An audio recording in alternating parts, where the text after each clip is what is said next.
தந்தானா தந்தானா தந்தானா தந்தானா. ஸ்பிக் மற்றும் கிரீன் ஸ்டார் இந்திய அரசின் ரசாயனங்கள் மற்றும் உரங்களுக்கான அமைச்சகத்தின் கீழ் இயங்கும் உரங்கள் துறை வழிகாட்டுதலின்படி நம் அழகப்பா பல்கலை சமுதாய வானொலியோடு இணைந்து வழங்கும் விவசாய பெருங்குடி மக்களுக்கு தேவையான தகவல் மற்றும் தொழில்நுட்ப உதவிகளை வழங்கும் நிகழ்ச்சி மண் பயனுற.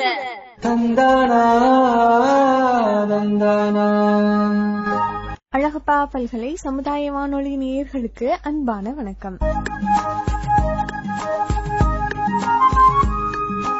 நம்ம பண்பலையில மண் பயனுற நிகழ்ச்சி தொடர்ல ஒவ்வொரு வாரமும் விவசாயம் சார்ந்த தகவல்களை விவசாயிகள், வேளாண் துறையில இயங்கிக் கொண்டிருக்கக்கூடிய ஆர்வலர்கள், துறை சார்ந்த நிபுணர்கள், அரசு வேளாண் துறை ஆளுமைகள்னு தங்களோட அனுபவங்களை பகிர்ந்து கொண்டே வராங்க. அந்த வகையில இந்த வார மண் பயனுற நிகழ்ச்சி தொடர்ல சர்வதேச பெண் விவசாயி ஆண்டிற்கான ஒரு சிறப்பு நேர்காணல நேயர்கள் இப்போது கேட்கலாம். இந்த நேர்காணலில் நம்மோடு இணைய இருக்கிறாங்க முனைவர் சரத் அவர்கள்.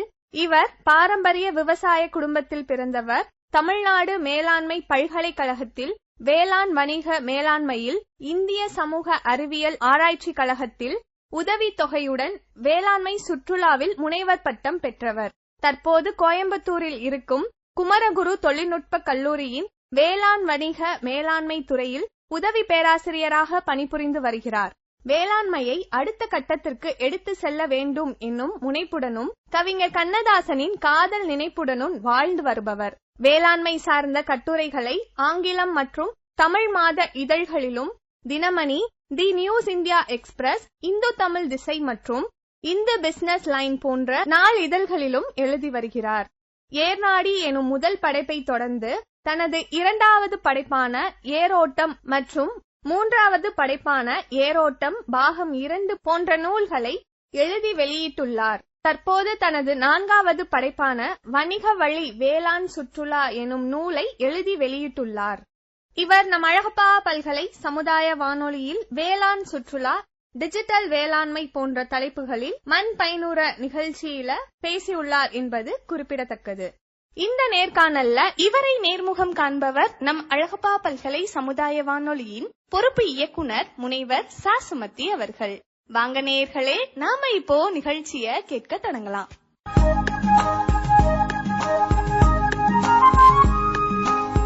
சார் வணக்கம். சார் வணக்கம். அழகப்பா பல்கலை சமுதாய வானொலி நேயர்களுக்கு எனது அன்பான காலை வணக்கம்.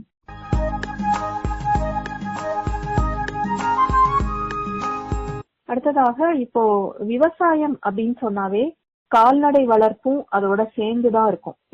யார் வீட்டுல வேளாண்மை இருக்குதோ அவங்க வீட்டுல கண்டிப்பா கால்நடைகளும் வளர்ப்பாங்க. அப்படி அந்த கால்நடை வளர்ப்புல பெண் விவசாயிகளுடைய பங்கு, அதை பற்றி கொஞ்சம் சொல்லலாமா சார்? நீங்க கால்நடையில பெண்கள், அதாவது குறிப்பா பெண் விவசாயிகளோட பங்களிப்பு கிட்டத்தட்ட 95%. நாம இந்த கால்நடை வளர்ப்பு இடத்துல சங்க காலத்தை, அதாவது 2000 வருஷத்துக்கு முன்னாடி நாம போயிட்டு நம்ம மறுபடியும் வந்துருவோம். இதுல நீங்க கால்நடை வளர்ப்பு சார்ந்த பொருளாதாரத்துல சங்ககால பெண்களோட பங்களிப்பு அதிகமா இருந்தது அப்படின்னு சங்க இலக்கியங்கள் சொல்லுது. குறிப்பாக மோர் மற்றும் தயிரை ஆயர் மகளிர் சென்று விற்று வந்ததாக சங்க இலக்கியங்கள் பாடுகிறது. அதாவது பெண்கள் நெய் விற்ற பணத்தில் தங்க நகை வாங்காம தங்களோட குடும்ப வருமானத்தை மேலும் அதிகரிக்கும் வகையில் பசு அல்லது கால்நடைகளை வாங்கியதா பெருமானற்று படை சொல்லுதுங்க. அதாவது நீங்க இதுல நல்லா புரிஞ்சுங்க, அந்த சங்க இலக்கிய காலகட்டத்தில் பெண்கள் கால்நடை வளர்ப்பு மூலம், அதாவது நெய் மற்றும் ஏனைய பொருட்கள் விற்ற பணத்துல நகை, தங்க நகை வாங்காம அவங்களோட குடும்ப வருமானத்தை மேலும் மென்மேலும் அதிகரிக்கும் வகையில் அவங்க இன்னும் பசுவோ அல்லது கால்நடைகளோ வாங்கியிருக்கிறாங்க அப்படின்னு சங்க இலக்கியம் உறுதியா சொல்லுது. நீங்க பாருங்க, ஒரு சிறிய அளவிலான வருமானம் இருந்தாலும் அதை அடுத்த கட்டத்திற்கு எப்படி பெருக்கலாம் அப்படிங்கிற கண்ணோட்டத்துல பெண்கள் சங்க காலத்துல எந்த அளவுக்கு ஈடுபட்டிருக்கிறாங்க அப்படிங்கிறதுக்கு இது ஒரு மிகப்பெரிய உதாரணம். அதாவது குறிப்பாக கால்நடை வளர்ப்பு. இதே கால்நடை வளர்ப்பு நீங்க எப்போதைக்கும் பாத்துட்டீங்கன்னா பல்வேறு கிராமங்கள்ல கால்நடை வளர்ப்பு பெண் விவசாயிகள் சார்ந்துதான் இருக்கு. இதுல நான் குறிப்பா வெண்ணெய் புரட்சியின் தந்தை என்று போற்றப்படும், அதாவது அமுல் நிறுவனர் திரு டாக்டர் வர்கீஸ் கொரியன் அவர்கள் வந்து இந்த இடத்துல வந்து நான் மேற்கோள் காட்டணும்னு நான் விரும்புறேங்க. நீங்க அவரோட அதாவது வாழ்க்கை குறிப்புல வந்து அவர் வந்து குறிப்பிட்டிருக்காரு. அதாவது எனக்கும் ஒரு கனவு அப்படின்னு அந்த புத்தகத்துல வந்து அவர் எழுதியிருப்பாருங்க. அந்த அமுல் நிறுவனம், அதாவது விவசாயிகளால் கட்டமைக்கப்பட்ட கூட்டுறவு நிறுவனமான அமுலில் பெண் விவசாயிகளின் பொருளாதாரம் கால்நடைகள் மூலம் எப்படி அங்கீகாரம் தந்து அவர்களுக்கென்ற ஒரு தற்சார்பு வாழ்க்கையை வந்து ஏற்படுத்தி தந்தது அப்படின்னு சொல்லியிருப்பாருங்க. அதாவது வந்து ஆண்களுக்கு நிகராக கால்நடை வளர்க்கும் பெண்களின் வருமானம் இருந்தது. இதனால் அவர்களுக்கென்று தற்சார்பு, சுயசார்பு மற்றும் அங்கீகாரம் கிடைத்தது சமூகத்தில் அப்படிங்கிற ஒரு அழுத்தம் திருத்தமா அவரோட வாழ்க்கை குறிப்புல வந்து பகிர்ந்திருப்பாங்க. அதனால வந்து இன்னைக்கும் வந்து கால்நடை வளர்ப்புல வந்து அவங்களோட பங்களிப்பு வந்து மிக முக்கியமான அளவுல வந்து இருக்குன்னு தான் வந்து சொல்லணும். அதுல வந்து மிக முக்கியமா வந்து நீங்க பாத்துட்டீங்கன்னா பால் உற்பத்தி, ஆடு வளர்ப்பு, கோழி வளர்ப்பு போன்ற துறைகளை வந்து அவங்களோட செயல்பாடு வந்து இன்னும் வந்து அதிகமா தான் இருக்குன்னு தான் வந்து சொல்லணுங்க. இதுல குறிப்பா பாத்துட்டீங்கன்னா தீவன சேகரிப்பு மற்றும் உணவளிக்கிறவங்க, அதாவது கால்நடைகளுக்கு தேவையான பசுந்தீவனம் அல்லது உலர் தீவனம், அதாவது அறுத்துட்டு வர்றதுங்க, அதை தயாரிக்கிறது, இது எல்லாமே வந்து பெண்களோட பணியாத்தான் இருக்கு. இதை காட்டிலும் கால்நடைகளுக்கு வந்து அன்றாட பராமரிப்பு, அதாவது வந்து அவர் கால்நடைக்கு வந்து அதை சுத்தம் செய்யறது, அதுக்கு வந்து தண்ணி காட்டுறதுங்க, அடுத்து தொழுவத்தை வந்து பராமரிக்கிறது, இது எல்லாமே வந்து பெண்கள் சார்ந்த பணியாத்தான் இருக்குங்க. அடுத்து வந்து பால் கறத்தல் மற்றும் பால் உற்பத்தி, இதுலயும் வந்து நீங்க பாத்துட்டீங்கன்னா பெண்களோட பங்களிப்பு வந்து அதிகமா இருக்கு. ஏன்னா நீங்க நேரடியா கூட்டுறவு சங்கங்கள்ல வந்து நேரடியா வந்து பால் தந்து அதுக்கு உண்டான வாரம் ஒவ்வொரு வாரத்திற்கும் அதுக்கு உண்டான வருமானத்தை வந்து வாங்கிட்டு இருக்காங்க. அடுத்து கால்நடையோட ஆரோக்கியத்துல வந்து மிக முக்கியமான பங்களிப்பு இவங்களுக்கு வந்து அதிகமா இருக்கு. அதாவது தடுப்பூசி முகாமுக்கு கூட்டிட்டு போறது கால்நடைகள்ல, அதற்குன்னு ஏதாவது பிரச்சனைனா அது உடனே வந்து சரி செய்யறது. அடுத்தது வந்து கோழி வளர்ப்பு மற்றும் இதை எல்லாவற்றையும் தாண்டி வந்து மதிப்பு கூட்டுறது, அதாவது பால், தயிர், வெண்ணெய், நெய், பன்னீர் போன்ற மதிப்பு கூட்டப்பட்ட பொருட்கள்ல வந்து ஒரு சில பெண் விவசாயிகள் வந்து அவங்களா வந்து சிறிய அளவுல வந்து மதிப்பு கூட்டி வந்து இருக்கக்கூடிய அளவிலும் வந்து இருக்கிறாங்க. இது வந்து சுயதவி குழு மூலம் வந்து விற்பனைக்கு வந்து வைக்கிறாங்க. இது ஒரு கண்ணோட்டம். அடுத்து வந்து வீட்டுக்கு தேவையான, அதாவது பால், முட்டை, இறைச்சி போன்ற ஊட்டச்சத்து மிக்க உணவுப் பொருட்களும் வந்து பெண்கள் தான் வந்து குடும்பத்துல எல்லாம் கிடைக்கும் அப்படிங்கிற வந்து உறுதி செய்யக்கூடிய வகையில பெண்களோட பங்களிப்பு வந்து அதிகமா இருக்குங்க.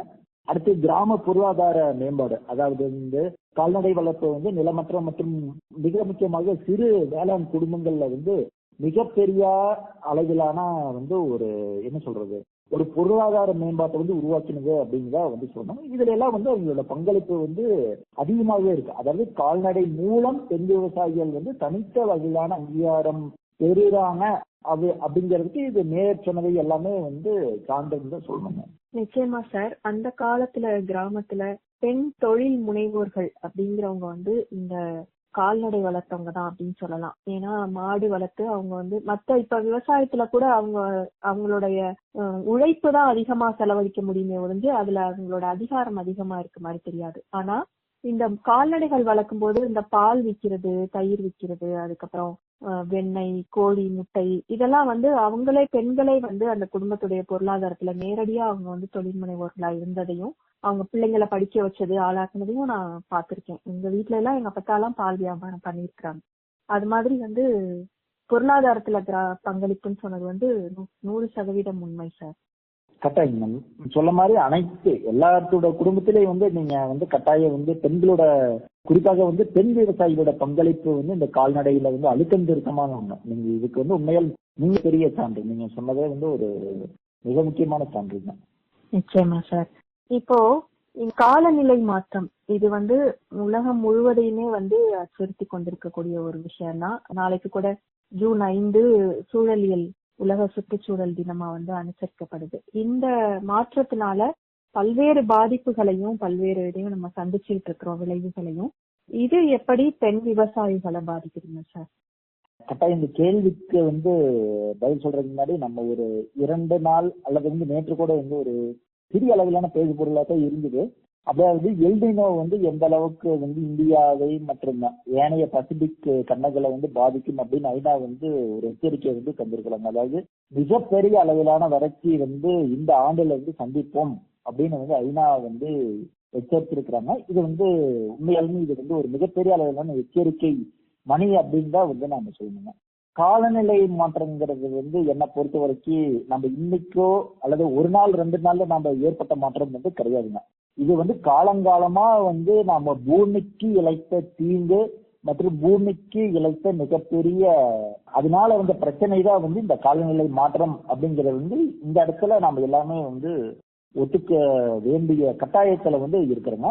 இன்னைக்கு வந்து நீங்க குறிப்பா வந்து இந்த காலநிலை மாற்றம் வந்து பெண் விவசாயிகளுக்கு வந்து மிகப்பெரிய அளவிலான பாதிப்பை வந்து உண்டாக்கும் அப்படிங்கிற இதை வந்து ஆய்வறிக்கையில் வந்து சொல்லுவேன். குறிப்பாக வந்து வெப்பநிலை வந்து உயர்வும் அப்படின்னு சொல்றாங்க. அடுத்தது வந்து மழைப்பொழிவு மாறுபாடு, அதாவது வந்து ஆடிப்பட்டம் தேடி விதை பருவத்தை பயிர் செய் அப்படிங்கிற பழமொழிகள் வந்து பொய்த்து போகும் வகையில வந்து இந்த மழைப்பொழிவு வந்து இருக்கும் அப்படின்னு வந்து சொல்றாங்க. ஏன்னா இப்போ இந்த ஆண்டு அல்லது கடந்த ஆண்டே பார்த்துட்டீங்கன்னா நீங்க வந்து மழையோட சராசரி அளவு வந்து பல்வேறு கட்டத்துல வந்து மாறி மாறி வந்திருக்கிறதா வந்து வானிலை ஆய்வு மையங்கள் வந்து சொல்றாங்க. அடுத்து வறட்சி, வெள்ளம், புயல் மற்றும் ஏனைய இயற்கை பேரிடர்கள் வந்து மிகப்பெரிய அளவிலான பாதிப்பை வந்து காலநிலை மாற்றம் மூலம் பெண் விவசாயிகளுக்கு வந்து ஏற்படுத்தும் அப்படிங்கிற ஒரு கண்ணோட்டம் வந்து இதுல வந்து வைக்கிறாங்க.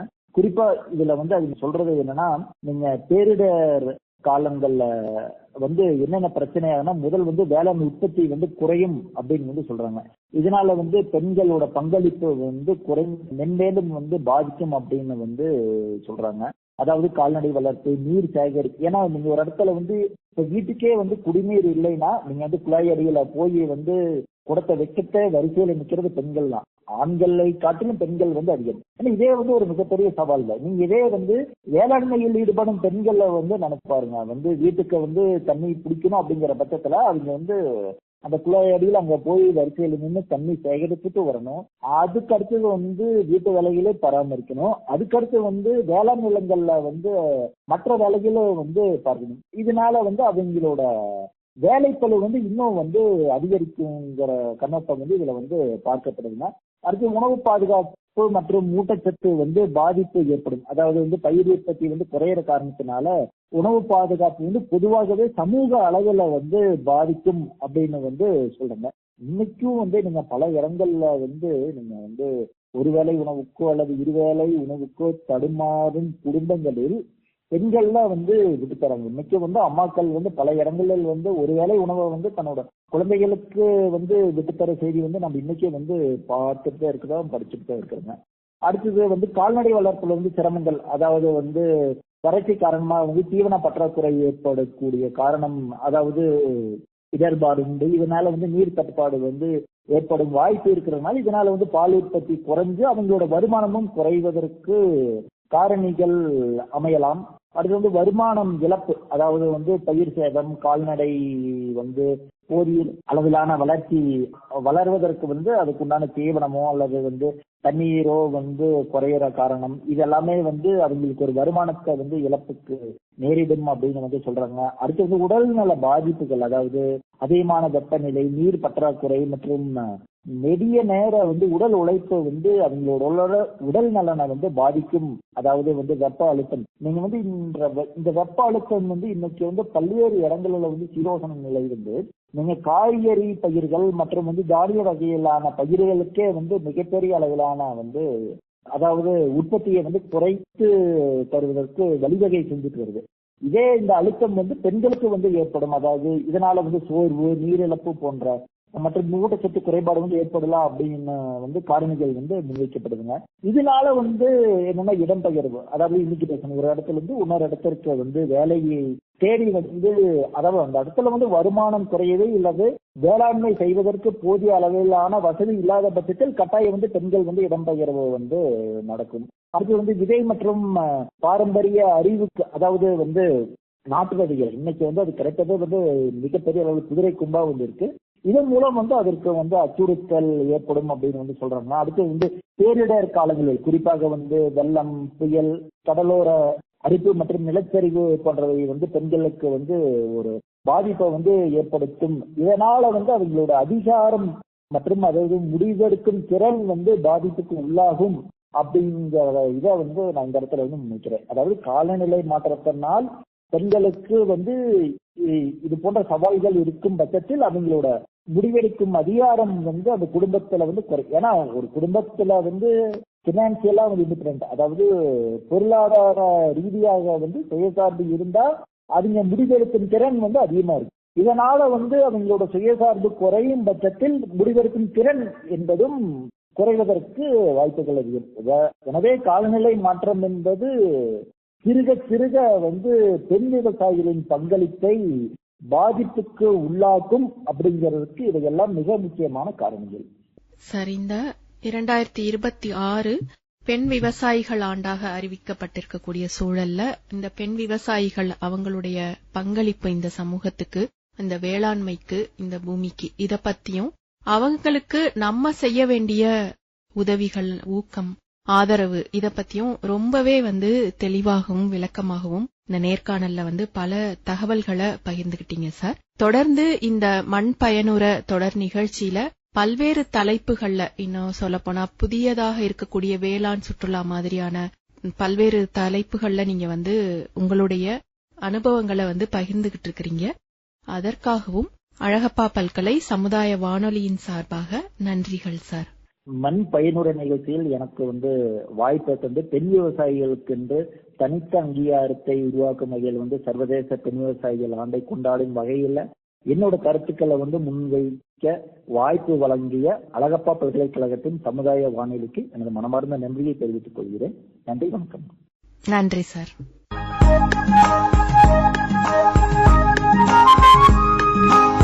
நேயர்கள் இவ்வளவு நேரம் கேட்டு பயனடைந்தது மண் பயனுற நிகழ்ச்சியில சர்வதேச பெண் விவசாயி ஆண்டிற்கான சிறப்பு நேர்காணல். இந்த நேர்காணலை நம்மிடம் பகிர்ந்த முனைவர் சரத் அவர்களுக்கு நம் அழகப்பா பல்கலை சமுதாய வானொலி சார்பாக நன்றிகள். தந்தானா தந்தானா தந்தானா தந்தானா. ரசாயனங்கள் மற்றும் உரங்கள் துறை வழங்க இருக்கக்கூடிய தகவல்களை நம்ம கேட்கலாம் நேயர்களே. தந்தானா தந்தானா. அழகப்பா பல்கலை சமுதாய வானொலி நேயர்களுக்கு வணக்கம். NPK மற்றும் கரிம ஊட்டச்சத்துக்களின் சமச்சீரான பயன்பாடு. NPK மற்றும் கரிம ஊட்டச்சத்துக்களின் சமச்சீரான பயன்பாடு என்பது பயிர்களுக்கு சரியான அளவு ரசாயன உரங்களான நைட்ரஜன், பாஸ்பரஸ் மற்றும் பொட்டாசியம் ஆகியவற்றுடன் பண்ணை உரம், மக்கிய உரம், பசுந்தாள் உரம் மற்றும் மண்புழு உரம் போன்ற கரிம மூலங்களையும் சேர்த்து வழங்குவதாகும். இந்த ஒருங்கிணைந்த அணுகுமுறை மண் வளத்தை மேம்படுத்துகிறது, ஆரோக்கியமான தாவர வளர்ச்சிக்கு உதவுகிறது மற்றும் நிலையான விவசாயத்தை ஊக்குவிக்கிறது. NPK மற்றும் கரிம ஊட்டச்சத்துக்களின் சமச்சீரான பயன்பாட்டின் நன்மைகள்: உகந்த பயிர் வளர்ச்சி மற்றும் அதிக மகசூலுக்கு தேவையான அத்தியாவசிய ஊட்டச்சத்துக்களை வழங்குகிறது. மண் அமைப்பு, காற்றோட்டம் மற்றும் நீர் தேக்கும் திறனை மேம்படுத்துகிறது. மண்ணில் நன்மை பயக்கும் நுண்ணுயிரிகளின் செயல்பாட்டை அதிகரிக்கிறது. பயிர் மற்றும் மண்ணின் தேவைகளுக்கு ஏற்ப பரிந்துரைக்கப்பட்ட அளவுகளின் NPK உரங்களை பயன்படுத்தவும். விதைப்பதற்கு அல்லது நடுவதற்கு முன் அங்கங்க உரங்களை மண்ணில் கலக்கவும். முடிந்தவரை உயிரி உரங்களையும் பயிர் கழிவுகளையும் பயன்படுத்தவும். தந்தானா தந்தானா. அதிக மகசூலுக்கான இயற்கை மற்றும் கனிம உரங்களின் ஒருங்கிணைந்த பயன்பாடு. இயற்கை மற்றும் கனிம உரங்களை ஒருங்கிணைத்து பயன்படுத்துவது மண்ணின் வளத்தை பாதுகாத்து அதே வேளையில் பயிர் உற்பத்தியை அதிகரிக்க உதவும் ஒரு சிறந்த ஊட்டச்சத்து மேலாண்மை யுக்தியாகும். இந்த ஒருங்கிணைந்த அணுகுமுறை பயிர்களுக்கு உடனடி மற்றும் நீண்ட கால ஊட்டச்சத்துக்களை வழங்குவதன் மூலம் பயிர் வளரும் பருவம் முழுவதும் சமச்சீரான ஊட்டச்சத்தை உறுதி செய்கிறது. கனிம உரங்கள் தாவரங்களின் விரைவான வளர்ச்சிக்கு தேவையான மற்றும் உடனடியாக கிடைக்கக்கூடிய ஊட்டச்சத்துக்களை வழங்குகின்றன.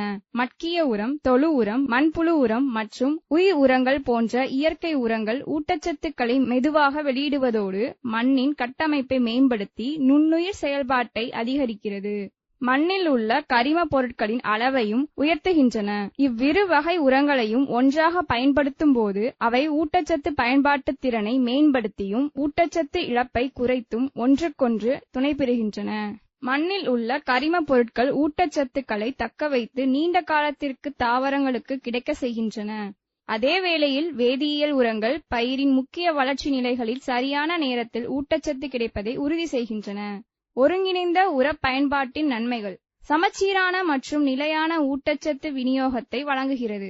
ஊட்டச்சத்து உறிஞ்சுதல் மற்றும் உர பயன்பாட்டு திறனை மேம்படுத்துகிறது. மண் வளம் மற்றும் கரிம பொருட்களின் அளவை அதிகரிக்கிறது. வலுவான வேர் வளர்ச்சி மற்றும் பயிரின் வீரியத்தை ஊக்குவிக்கிறது. ஊட்டச்சத்துக்கள் நீரில் கரைந்து வெளியேறுவதையும் சுற்றுச்சூழல் இழப்புகளையும் குறைக்கிறது. அதிக மகசூல் மற்றும் சிறந்த பயிர் தரத்திற்கு உதவுகிறது. மண்ணின் நீண்டகால உற்பத்தி திறனை பராமரிக்கிறது. சிறந்த நடைமுறைகள்: ஊட்டச்சத்து தேவைகளை அறிய மண் பரிசோதனை மேற்கொள்ளவும். மண் வளத்தை மேம்படுத்த பயிர் நடும் முன்பே இயற்கை உரங்களை இடவும். பயிரின் தேவைகள் மற்றும் வளர்ச்சி நிலைகளுக்கு ஏற்ப கனிம உரங்களை பயன்படுத்தவும். அதிகப்படியான பயன்பாட்டை தவிர்க்க பரிந்துரைக்கப்பட்ட ஊட்டச்சத்து அளவுகளை பின்பற்றவும். பயிரின் வளர்ச்சியை தொடர்ந்து கண்காணித்து அதற்கேற்ப ஊட்டச்சத்து மேலாண்மை முறைகளை மாற்றியமைக்கவும். முக்கிய செய்தி: இயற்கை மற்றும் கனிம உரங்களின் ஒருங்கிணைந்த பயன்பாடு உடனடி ஊட்டச்சத்து கிடைப்பு மற்றும் நீண்டகால மண் மேம்பாடு ஆகிய இரண்டின் நன்மைகளையும் வழங்குகிறது. இது ஆரோக்கியமான பயிர்கள், அதிக மகசூல் மற்றும் நிலையான விவசாய உற்பத்திக்கு வழிவகுக்கிறது. இந்த வார மண் பயனுற நிகழ்ச்சி தொடர்ல ஒருங்கிணைந்த ஊட்டச்சத்து நிர்வாகம் குறித்த தகவல்களை நேயர்கள் கேட்டீங்க. இந்த தகவல்களை நம்ம கூட பகிர்ந்துகிட்ட முனைவர் கண்ணன் அவர்களுக்கு நம் அழகப்பா பல்கலை சமுதாய வானொலியின் சார்பாக நன்றிகள்.